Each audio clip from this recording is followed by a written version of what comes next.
सेरी गते को पुइसे जलाते ओकोय कोचो ओका बाजार रे मेना बना आर नो दिल्ली रे घटना बन नेल कर गया जहां रे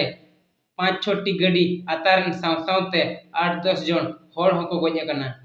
ओनाते गते को हुए तो अलीरिन जोटा को आर बांग खेरोड़ मनमी को दिल्ली बाजार रे मेना बना एनखान अलिन पास्टा से खोदा रिक्वेस्ट है ना दाया कते कमी पे सेना कना कमी पे मेनखान दो अथौड़िए आलोबन दाड़ान मा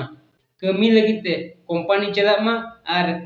डायरेक्ट रूम गे रुगड़ मा ओना खदा बर्ती ओका से हो आलोबन दाड़ान मा चेदा से सेरी गते को नोआ वीडियो नेलते अड़ी दुख बुझे कना।